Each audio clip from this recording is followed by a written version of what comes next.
Okay. Unit 4, Lecture 2 is going to look at Vietnam under the presidency of Lyndon Johnson, Richard Nixon, and Gerald Ford. Lyndon Johnson's domestic concerns are going to be covered by your textbook. We'll mainly focus on foreign affairs in the Nixon presidency until we swing back around and cover Watergate. And then Ford will just be the guy sitting in office when the Vietnam War finally comes to an end. So let's get the old PowerPoint up and running.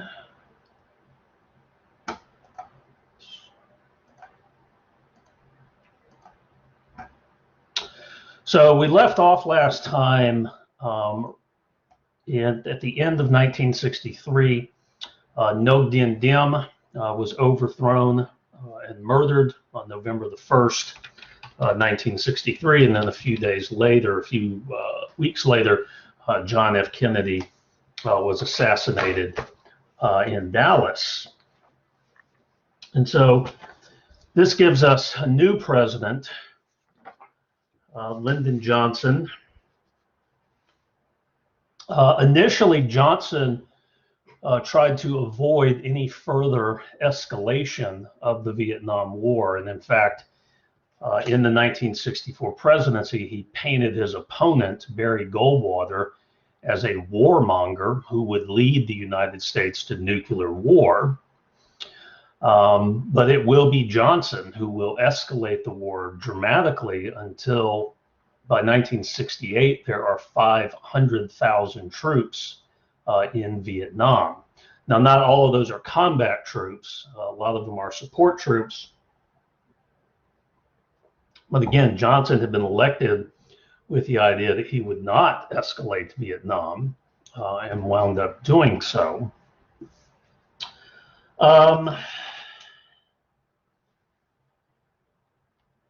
And as what's going to turn out is that Johnson's descent into Vietnam is really going to be driven more by political considerations than any actual threat to national security.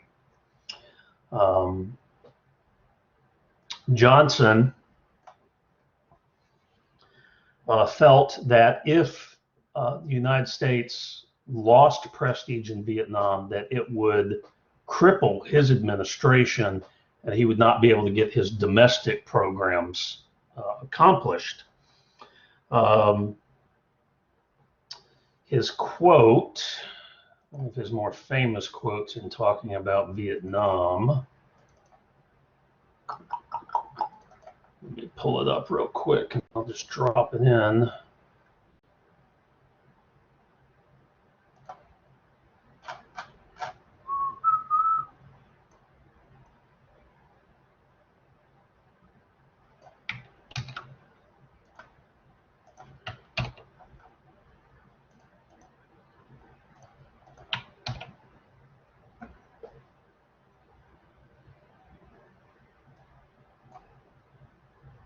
All right, here we go. Everything told me that if I got out of Vietnam and let Ho Chi Minh run through the streets of Saigon, I'd be doing exactly what Chamberlain did in World War II. This is a reference to the appeasement policies of Neville Chamberlain in 1938-39. And I knew there would follow in this country an endless national debate that would shatter my presidency, killed by administration, damage our democracy. I knew that Harry Truman and Dean Atkinson had lost their effectiveness from the day that the communists took over in China. I believed that the loss of China had played a large role in the life of Joe McCarthy, and I knew that all these problems taken together were chicken shit compared to what might happen if we lost in Vietnam. So again, his commitment to escalating Vietnam is going to be more about his domestic agenda than it is about whether or not Vietnam is in any way important to the national security of the United States. Okay, and a lot of these quotes obviously do not come out until long after the war, although some of this will start leaking out with the Pentagon Papers in 1971, a story we'll eventually get to.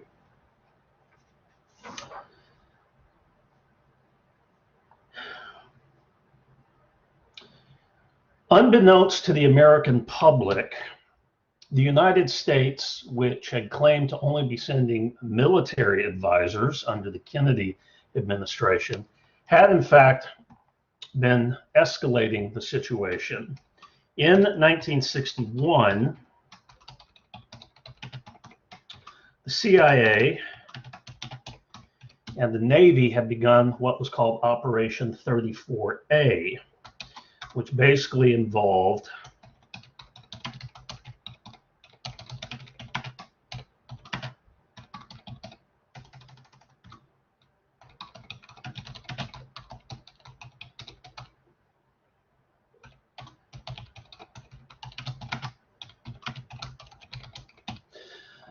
the offshore bombardment of North Vietnamese radar and communication installations and the insertion of South Vietnamese commandos into North Vietnam.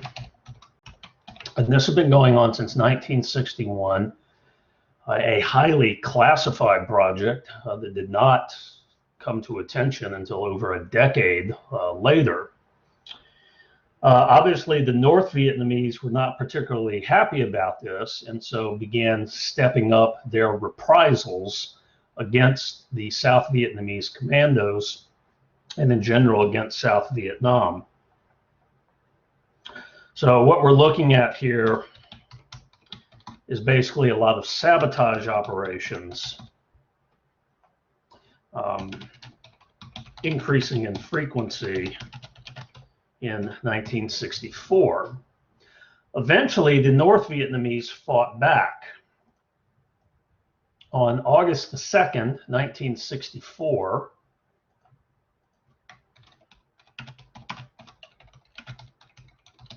the Gulf of Tonkin incident, as it's called, took place where North Vietnamese torpedo boats attacked an American ship called the Maddox. And there may have been a second attack as well. The jury is still out on that. Apparently there were some problems with the radar, and so there's not consensus of a second attack.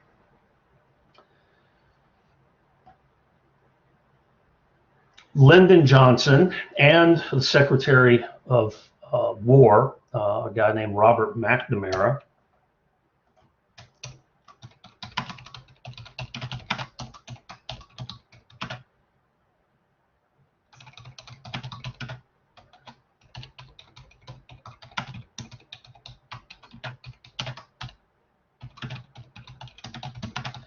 claimed that there was an unprovoked attack by North Vietnam against the United States.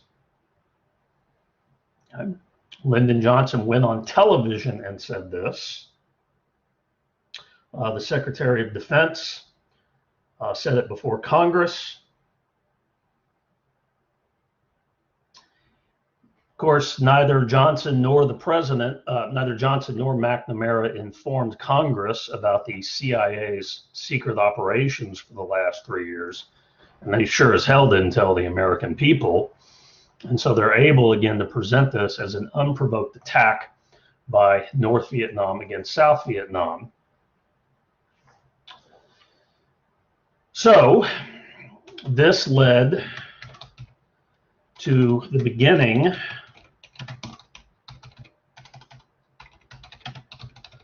of Operation Rolling Thunder,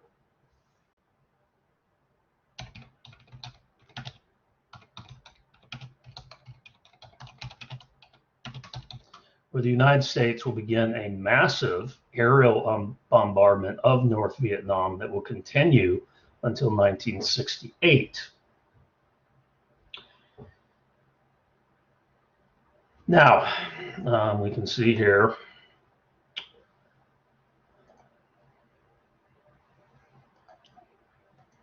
so this is an attack by air powers. Why do ground forces come in? Well, In retaliation, in 1965, this is about March,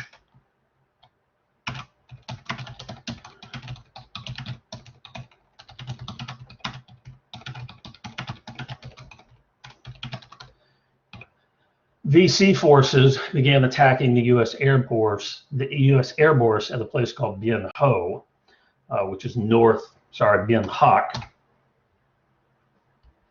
No, that's an A, Bien Ho, which is north of Saigon.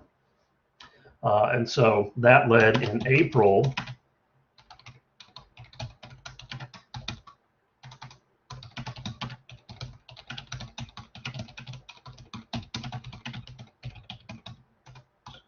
to the introduction of U.S. ground forces in order to protect the air base at Bien Ho. And there's a wonderful book that talks about this called A Rumor of War by Philip Caputo, who was dispatched with the Marines to protect the base at Bien Ho.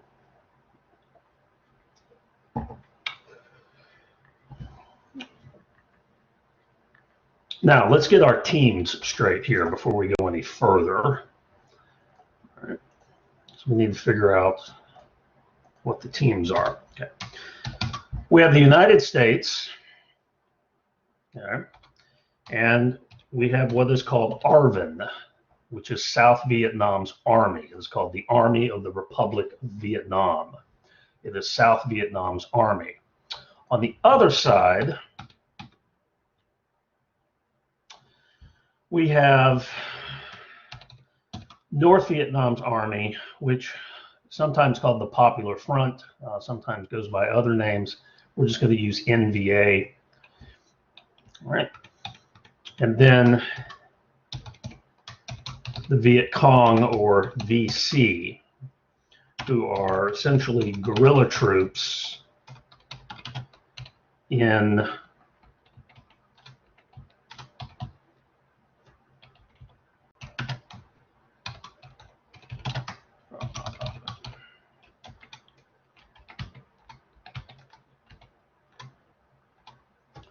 and I cannot get this word.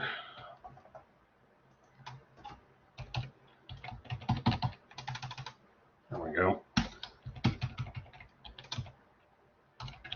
Okay.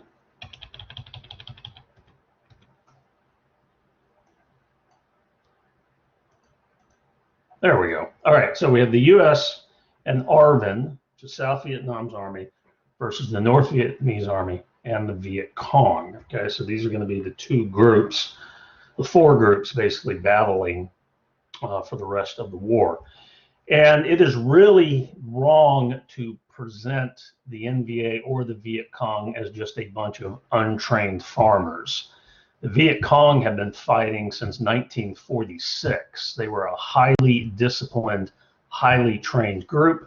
The North Vietnamese army was a professional army. It had been trained by professional, particularly the Chinese had sent down professional military trainers in order to train the North Vietnamese army. And much of that training had filtered into the Viet Cong. So these are not just a bunch of peasant farmers taking their rifles out and going out and pot shotting. Okay, these are professional groups that the United States is fighting. Now, initially, the war, in some respects, was somewhat similar to what World War II had been. Large battles, set pieces, armor. But eventually the North Vietnamese and the Viet Cong realized that was not the kind of war that they could win against the United States. And so at that point, everything shifted by the NVA and the VC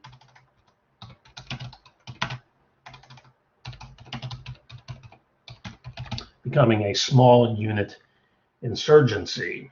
Okay, so a lot of hit and run, a lot of booby traps, a lot of ambushes, a lot of sniper fire. Okay, not so much the big World War II battles that we're used to. This allows the North Vietnamese and the Viet Cong to control the pace of the war, control the territory that the war will be fought in, and control. They will only attack when they think they have an excellent chance of success. So an insurgency sets in. There's no front line. Okay, this is not like World War II where we had a distinguished front and we moved forward, right? We landed in France and then we moved slowly across France, and then we penetrated Germany and we moved slowly across Germany. There is no front line. US forces will simply helicopter in, wander around looking for the enemy, take casualties, and then helicopter back out. Oftentimes when they go in there and they do manage to flush out the enemy, will leave afterwards, and then the enemy will just come back. Okay, so what's being fought here is a war of attrition. Okay, how many can we kill of them versus how many of us can they kill?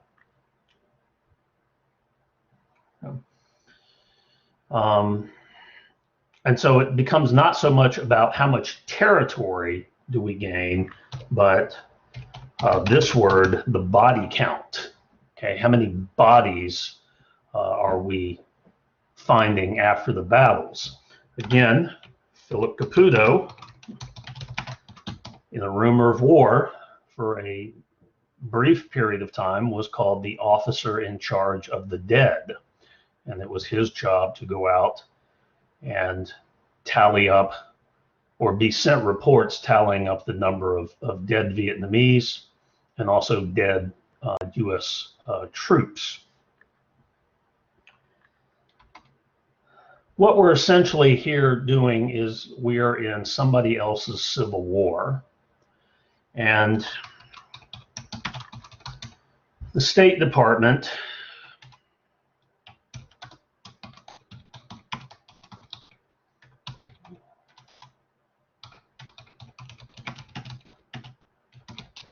is no help at all. Normally, the State Department, you're supposed to have experts on various nations who will help you understand the history, the culture, the language. Nothing like that is at state. And the reason why is because back in the McCarthy period,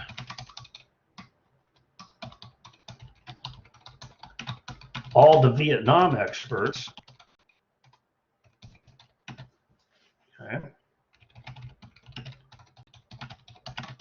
had been purged from state, because the only Vietnam experts there were Americans who had served with Ho Chi Minh during World War II. Remember the OSS.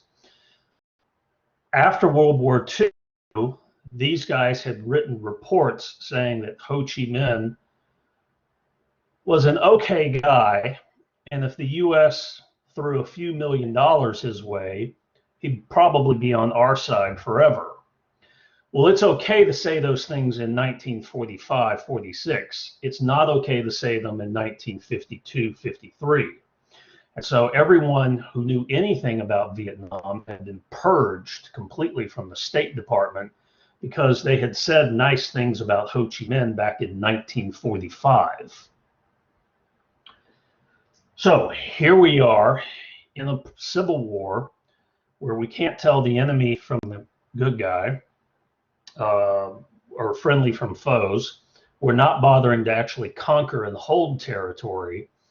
And everything is based on a body count, which, as Caputo points out, as well as several others, is often inflated by the chain of command. Caputo might report 2 dead enemies, and that becomes 4 in Saigon, and that becomes 6 in Japan, and it becomes 8 in Hawaii. Also, enemy civilians were counted as VC. If it's dead and it's Vietnamese, it's Viet Cong. It's automatically counted as an enemy. So the body count is ridiculous. It doesn't reflect the true reality of what's going on in the war, and in fact never will.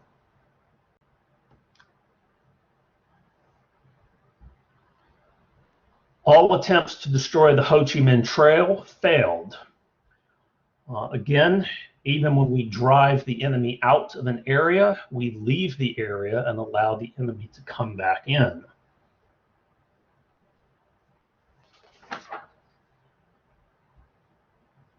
Now, what this war of attrition,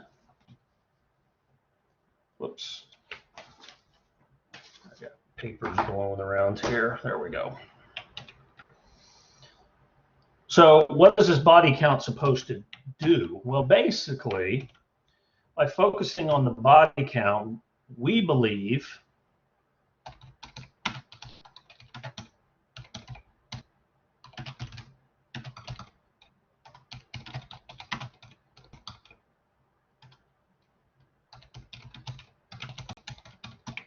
if we killed enough of the enemy, we would eventually reach a tipping point where the enemy would no longer be able to replenish its forces.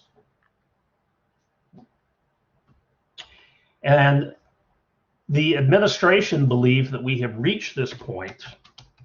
In November of 1967,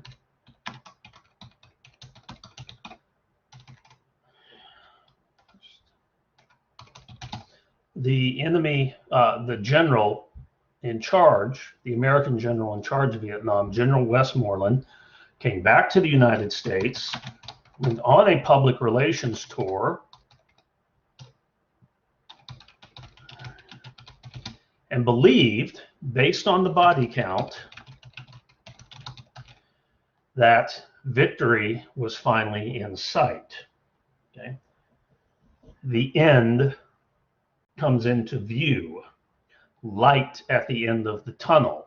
Okay, use whatever phrase you want to use, but essentially Westmoreland's message to the president, to Congress, to the press club, and to the United States media, and thus the American people, was that we had finally reached the point where we had killed so many of the enemy that victory was finally in sight. The problem is somebody forgot to tell the enemy that they were losing. In January of 1968, about 2 months after General Westmoreland said the war was going to be over soon, the Tet Offensive began. This is a coordinated attack by the Viet Cong and the North Vietnamese Army, running all the way from Khe Sanh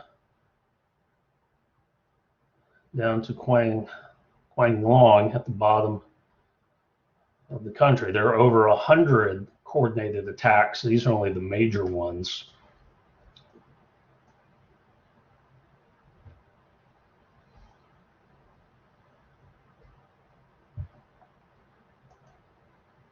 If you're interested, if you're learning history from movies, which is fine, the end of Platoon, the big battle at the end of Platoon, is part of Tet. And the second half of Full Metal Jacket, where they go into the city of Hue up here. Those both take place during the Tet Offensive.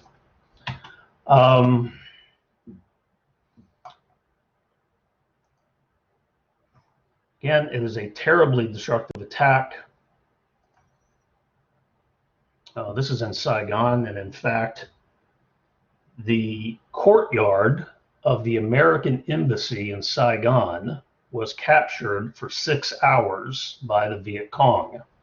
So they just about got into the American embassy.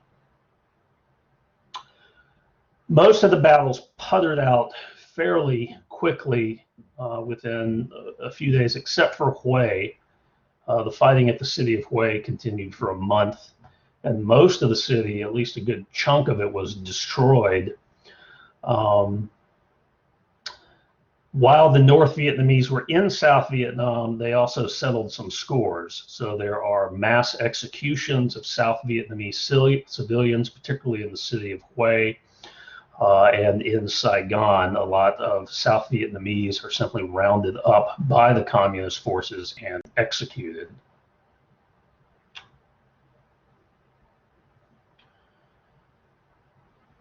Well, so much for the PR campaign.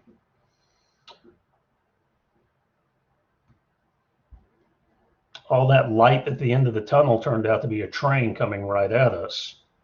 Now, what we did not know until after the war is that the Viet Cong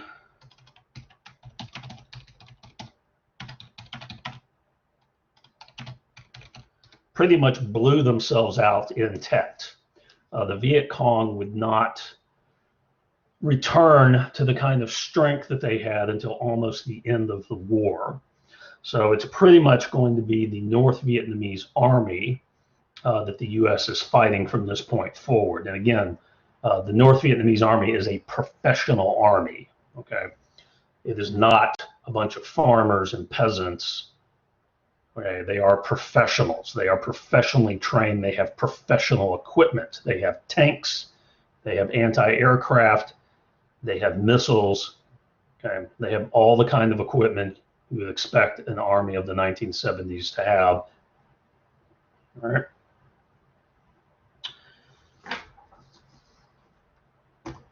Lyndon Johnson's approval rating dropped to 36%. The intelligence failure, because again, nobody in the U.S. Army saw, or the military period, saw Tet coming. So it was the worst intelligence failure by military forces since Pearl Harbor. Okay, so think about the effect Pearl Harbor had on the American population in 1941. That's the effect Tet has. And again, we had been told 2 months earlier, we're winning. The war's almost over. Okay, so it pretty much finishes off Lyndon Johnson's presidency. Johnson announces he's not going to run for president. And there's a lot about the 1968 presidency that we could go into, but this is the one where Robert Kennedy probably would have won had he not been assassinated. And so the winner of the 1968 presidency is Richard Nixon.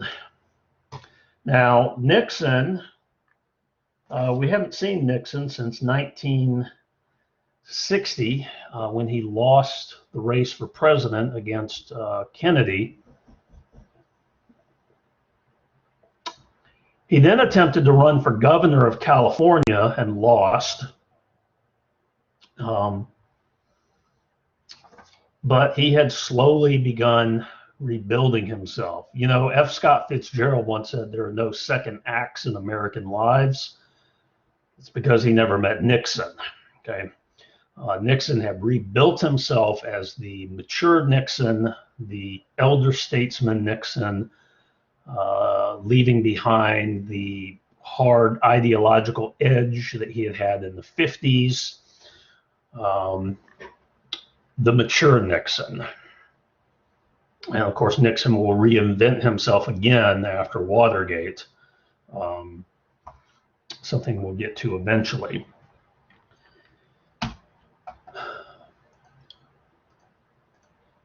In terms of foreign policy, which is what we're going to focus on for Nixon on this point forward, we'll come back and hound him out of office in a different lecture.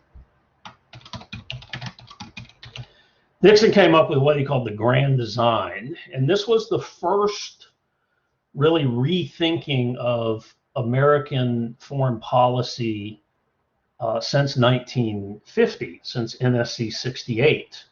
So this is really the first time in 20 years that America's overarching foreign policy goals have been reevaluated.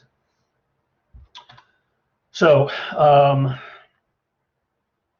first thing, and probably sort of providing the framework for the grand design is what is called détente, which literally means relaxation of tensions. Okay. What this means is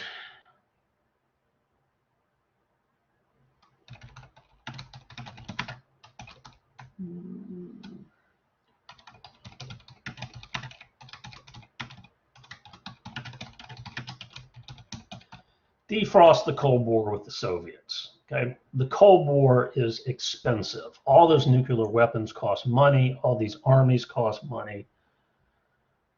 Man, let's drop some of this ideological baggage that we all have. Communism versus capitalism. We will destroy you, yada, yada, yada. And let's cut some pragmatic deals to try to help each other. Right? That's what détente was. Johnson had kind of started flirting with this towards the last year of his presidency, but Nixon's really going to pick that ball up and run with it.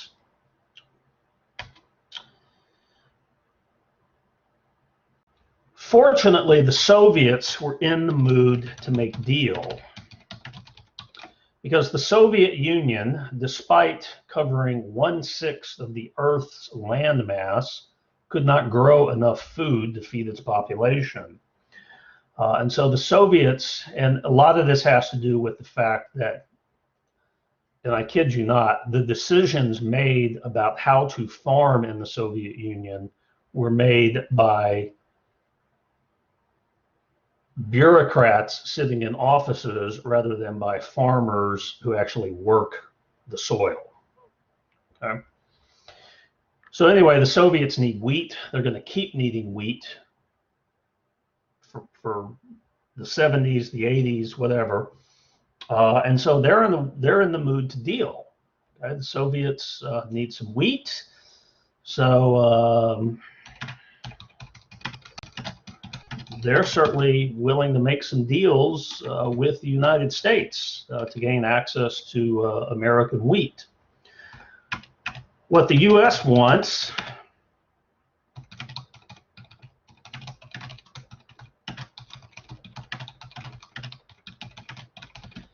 is for the Soviets to put some pressure on North Vietnam in the peace talks. Okay. We want something from the Soviets. We want them to ratchet up pressure on North Vietnam in this war. The Soviets want wheat. Okay. So let's cut some deals. And eventually, I don't know how well that worked because the North Vietnamese were not particularly inclined to take advice from anybody or respond to pressure from anybody. Here's the thing to remember about the Vietnamese people. They had, by the time the United States come along, been fighting for about 700 years against various outsiders. Okay. The Chinese multiple times, and then the French, and then the Japanese, and then the French some more. So the idea that you're going to be able to put pressure on them is a pretty foolhardy one. We also get from the Soviets what is called SALT I, and this is the first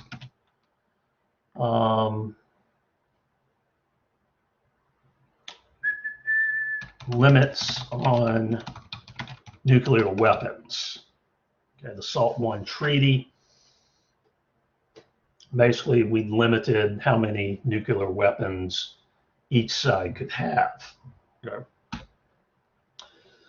So that's what we're doing with the Soviets. It's called détente. Now, the other group we would like to put pressure on North Vietnam are the Chinese. And so China is also part of the grand design.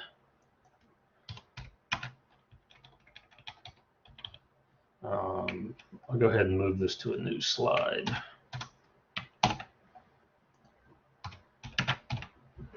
Okay. China had completely closed itself off after 19 1949. It was almost impossible to get into China, and even once you got in, there wasn't a whole lot to do. The U.S. Embassy in China, the only means of entertainment was to go over to the British Embassy and play pool and ping pong because there wasn't a whole lot to do in China. Nixon wanted to open China up for various reasons.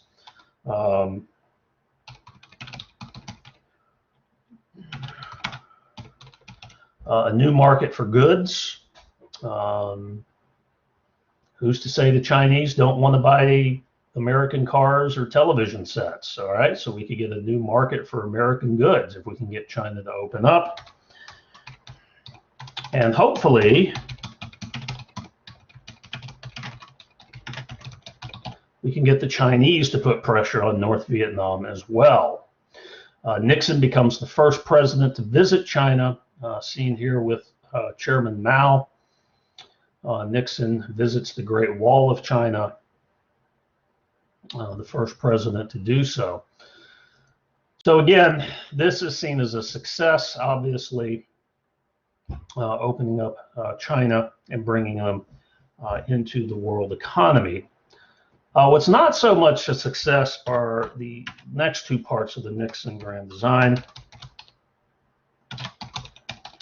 One is called, or third, what's called the Nixon Doctrine.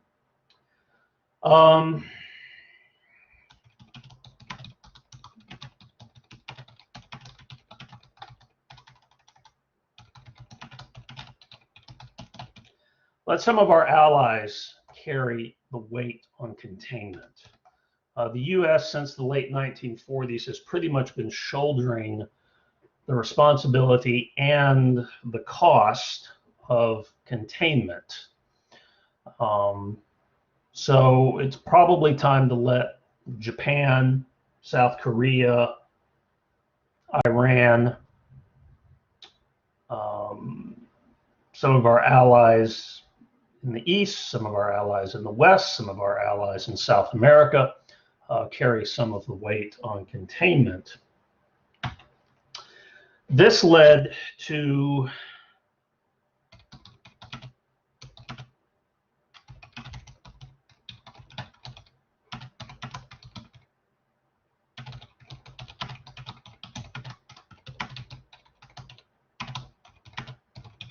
an increase in sales of U.S. military arms. All of our arms manufacturers now had some new customers to sell all their toys to. But downside here, particularly in the Middle East,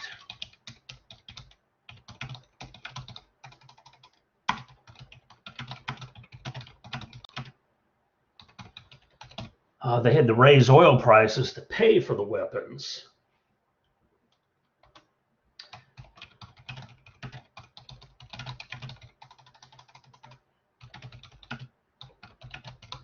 And they frequently use the weapons on their own people. Iran, South Africa.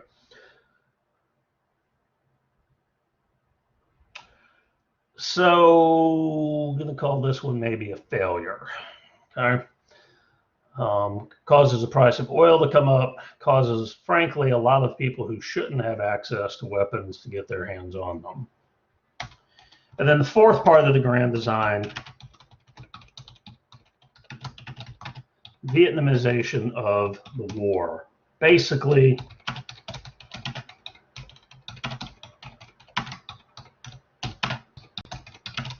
U.S. ground troops leave, ARVN takes over. Nixon had promised the American people that he had a plan to end the Vietnam War, so he kind of has to continue fulfilling that promise.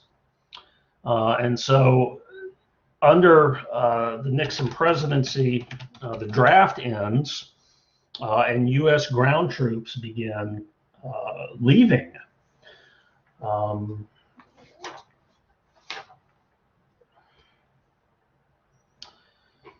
That doesn't mean the war necessarily de-escalates. In 1969, see, Nixon wants to get out of the war, but he wants to make sure he punches the North Vietnamese real hard so that they will give a favorable peace agreement. And so in order to do that, in 1969, Nixon thought he would take on the Ho Chi Minh Trail again, this time by invading Cambodia. 1970. The U.S. had begun bombing Cambodia in 1969, but in 1970, U.S. ground troops penetrated into Cambodia, okay, a country the United States is not at war with in any way whatsoever. Okay?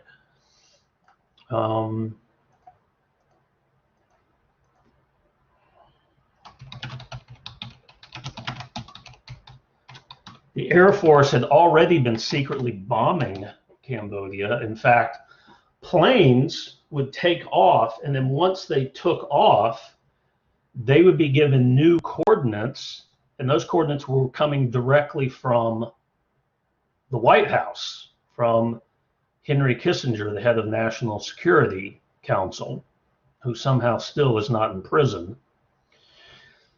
But this is an actual invasion, basically headed for this spot here, which we thought was essentially a large, it was being called the Pentagon of the North Vietnamese Army. It was basically a large arms depot.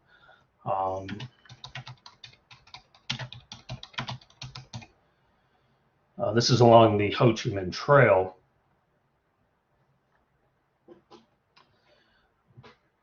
From a military standpoint, the invasion of Cambodia was successful.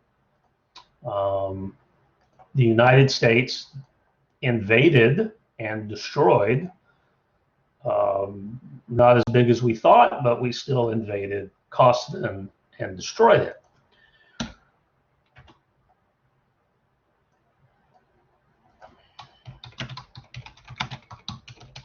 U.S. public reaction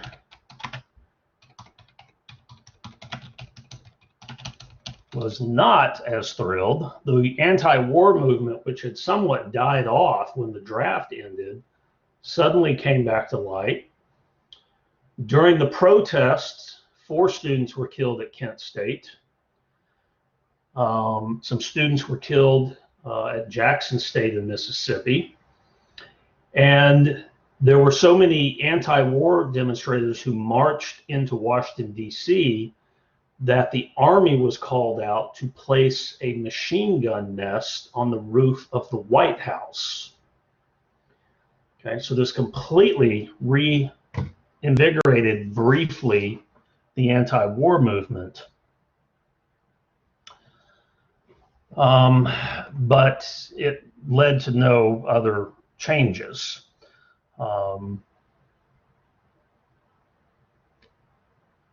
Once everything died down, U.S. troops just kept leaving Vietnam. Now, this led to a problem.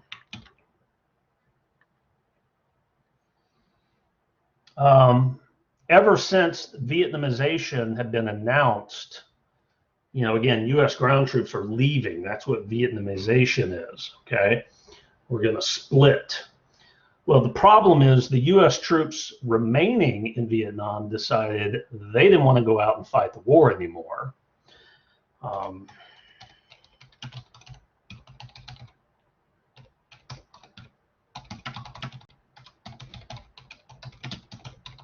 Morale and discipline among U.S. troops still in Vietnam simply dropped.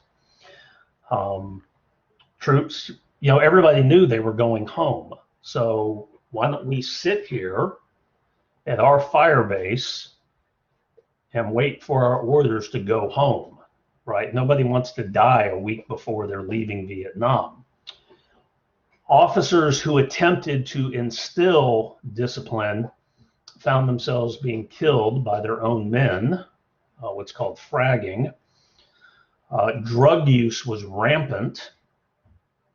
In fact, the Pentagon commissioned a study on ground troop drug usage, and the study was so shocking that it was immediately classified. Basically, the Viet Cong had taken over the drug trade and were selling marijuana to U.S. troops, but they were lacing that marijuana with heroin and getting the troops addicted. Now, this is not the whole army, okay, but a significant portion. In fact, the Pentagon's report, which was immediately classified, found that the morale in the U.S. Army was the worst that had been seen in any professional army since 1916 France, when the French army had mutinied during World War I. So again, nobody wants to die in Vietnam when we all know we're going home. And so morale drops, discipline drops, and it will take the Army, it will really take particularly the Army a long time to recover. So what exactly was the plan here? Well, the plan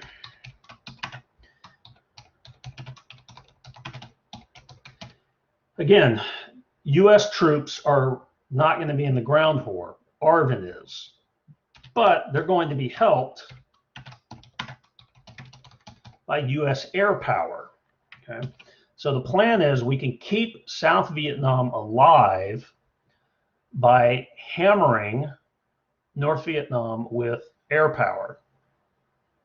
And this actually was put to the test in what is called the Easter Offensive of 1972, where North Vietnam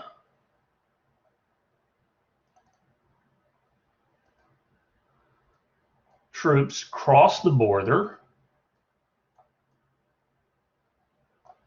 okay, right up here, and then crossed over in a couple places here, a couple places here, and the combination of ARVN ground troops and U.S. air power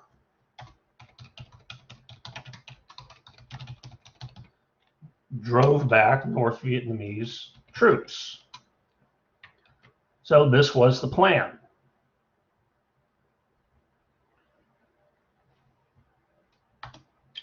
In 1973,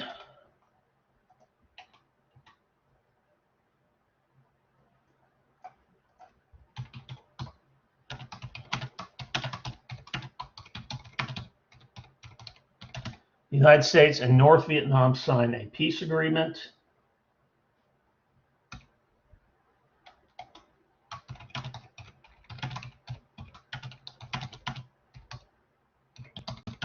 And the U.S. warned North Vietnam not to invade South Vietnam, okay? Because U.S. air power will still be there to hammer you should you cross the border.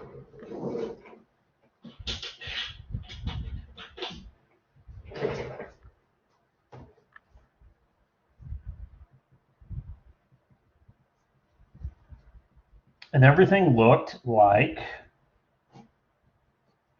South Vietnam will continue to exist. U.S. air power, U.S. military equipment given to ARVN will ensure. Then Watergate happened. And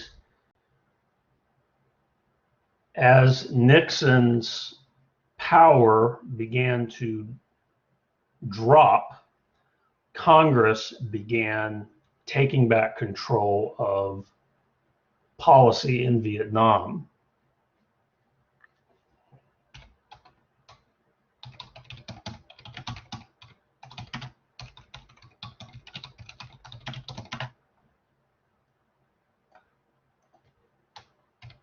Congress began cutting military spending for South Vietnam. And in fact, for 1974, air power was taken away. And so this is a different situation. It's 1974. U.S. spending for South Vietnam drops. In 1973, the United States had spent $2.1 billion for Vietnam. In 1975, the budget is set for $700 million. So again, and that is happening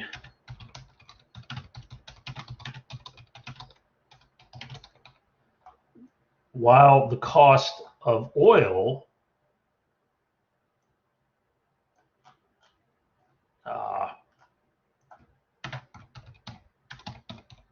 has quadrupled.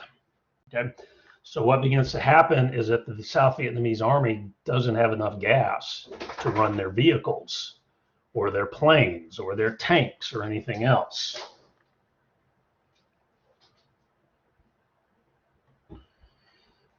In 1975,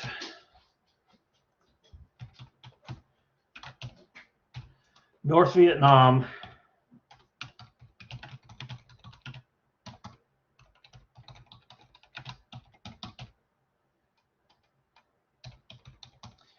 began the final reunification offensive. I'm going to move this down here a little. Whoop. Figuring that it would take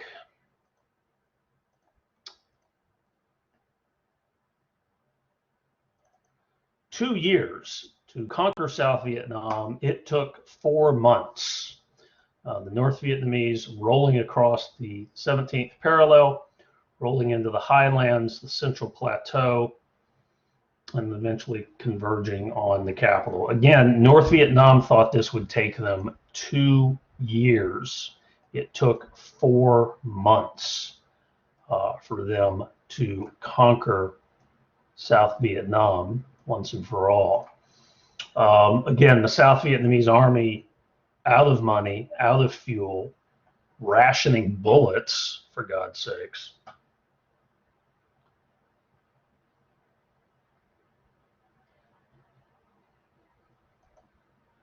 Evacuation of the U.S. Embassy began, with embassy personnel being ferried out. In late April. Eventually, on the last day, in Saigon, for some reason, well, it was a prearranged signal to play White Christmas in April, and that was the signal that the final evacuation of U.S. personnel was taking place. In addition to embassy personnel and military troops, the CIA had assets it needed to get out, which is what's happening here.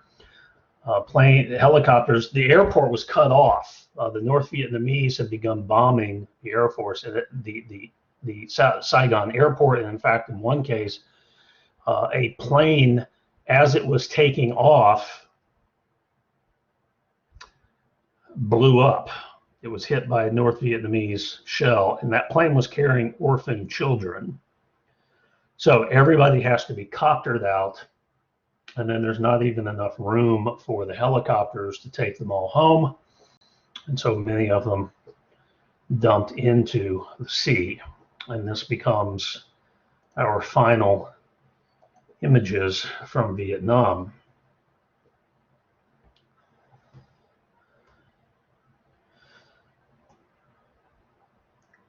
And Vietnam becomes a reunified nation once again.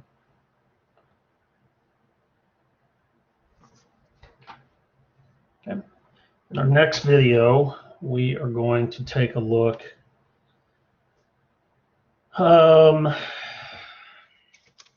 at something. It might be Watergate, it might be the Civil Rights Movement, I'm not sure. But we will stop here for now. All right, and I will see you in the next video.